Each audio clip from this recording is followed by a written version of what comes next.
The Isuzu MU-X, it is based off the Isuzu D-Max Ute. So that means this is a body-on-frame, four-wheel drive that is very off-road capable and can seat 7 passengers, which makes it a direct competitor to the Ford Everest, Mitsubishi Pajero Sport and the Toyota Fortuner. And pricing starts from 48,000 Australian dollars. And I am going to tell you everything you need to know about it. I am going to first run you through its model grades, options, the exterior design, interior features, infotainment, practicality, and lastly, I am going to drive it.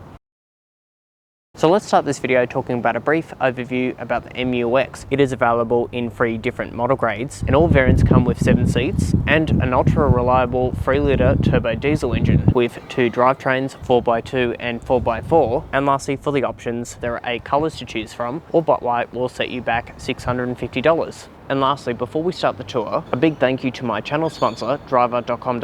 They are designed to get you the best finance deal, comparing the best rates, and the whole quote can be done online within minutes with no impact to your credit score, and there are no hidden fees. And if you sign up using Driver, you are going to receive a free $150 fuel voucher, only if you use my personalized link down below. So let's continue on with the tour. Let's now move on to the design. So this particular one is finished in Mercury Silver, and up the front you have LED headlights with incandescent bulbs as your indicators. No front fog lights on the LST grade, only on the LSU and LS-M, but you do get the redesigned radiator grille up the front, as this is an MY23 model. And moving towards the redesign of the MU-X, it features, and if we move towards the side view of the MU-X, the LST features 17-inch alloy wheels with all-terrain tyres. It does, however, get black plastic wing mirrors and door handles, which does make the appearance look a little bit low rent. However, compared to the Ford Everest, you get high quality side steps opposed to cheap and nasty plastic ones.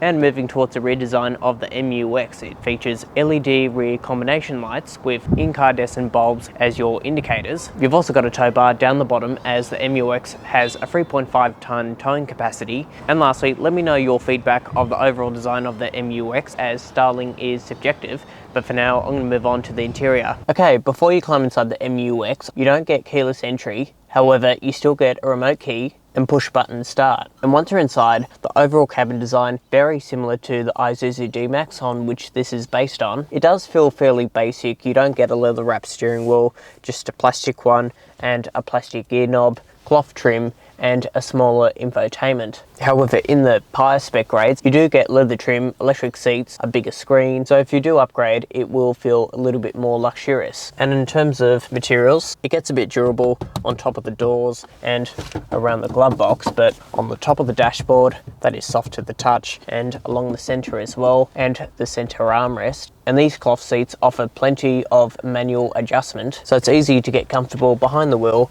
and the steering offers manual tilt and reach adjustment as well. And in terms of technology, it all runs off this smaller 7-inch infotainment. And overall, it is pretty simple to use. You have physical buttons down the bottom, shortcut buttons on the steering wheel, or you can just use the touchscreen. On the left menu, as you can see, you have FM, AM and DAB radio, wireless Apple CarPlay and wired Android Auto, along with an aux cord, USB and Bluetooth audio streaming. And lastly, you have voice control with Siri integration. And in terms of safety, a reversing camera with parking guidelines, rear parking sensors, and a rear cross traffic alert. And there's also blind spot monitoring, autonomous emergency braking, traffic sign recognition, a lane keeping assistant, and a steering assist functions. So that means the MU-X has the ability to steer itself within its lane. And right in front of me is an analog gauge cluster with a 4.2-inch digital display, which shows you all of your essential menus like fuel consumption, assistance menu,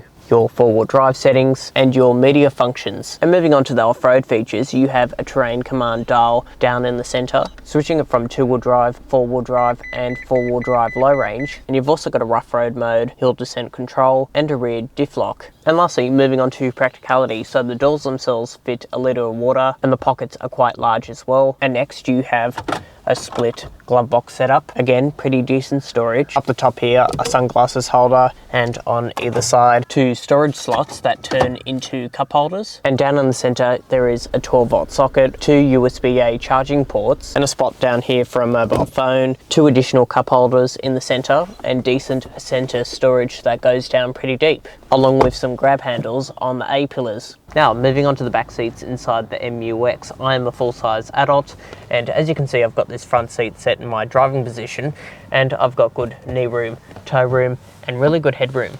This seat also reclines backwards and forwards, and you've also got your own air conditioning vents up the top here. In addition to that, you've also got a grab handle to make it easy climbing into the back seats, and a fold-down armrest with cup holders that pop out, mat pockets behind the front seats with a coat hook, and storage for a mobile phone with 2 USB-A charging ports, and you've also got some storage on the doors as well. And lastly, for baby seats, these 2 outboard seats are ISOFIX compatible, and right behind me you have 3 top tether points. Moving on to the third row, as you can see, that's easy to flip down the second row, and with me in place there isn't much knee room, toe room or headroom, but you can recline the back seats, giving me more headroom and knee room.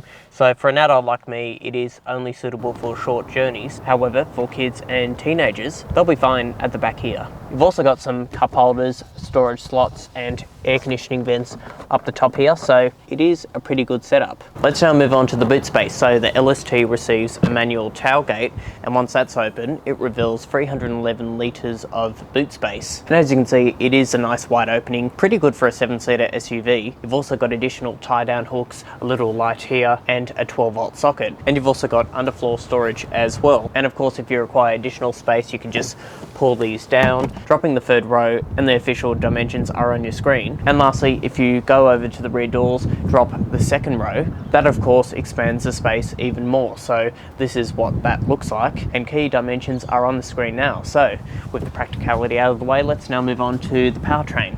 Moving on to the powertrain, all MU-X's feature a 3-litre inline 4-cylinder turbo diesel, and it's paired to a 6-speed automatic, producing 140 kilowatts and 450 newton meters of torque. Moving on to the driving impressions, what is it like? So starting off with visibility.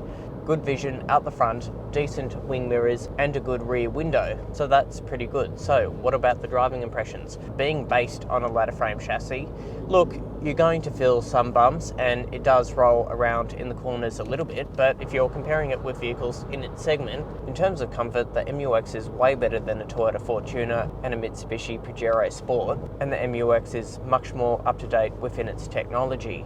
And the acceleration, so if I just get into the right lane, so from 80 to 110, it is pretty good, and that's automatic braking. And in terms of fuel consumption, the average claim is around 8 litres per 100. I'm currently averaging around 9.2, which I think is pretty impressive for this type of vehicle. So what is my final verdict on the MU-X? Well, this base model entry grade is perfect for a growing family, as it does come standard with 7 seats, and it's also very off-road capable. And considering this is a base model, in some areas it does feel a little bit basic, but it does come with good essential equipment features. So overall, a pretty decent package. If you like this video, please give it a like, share and subscribe, and I will see you in the next video.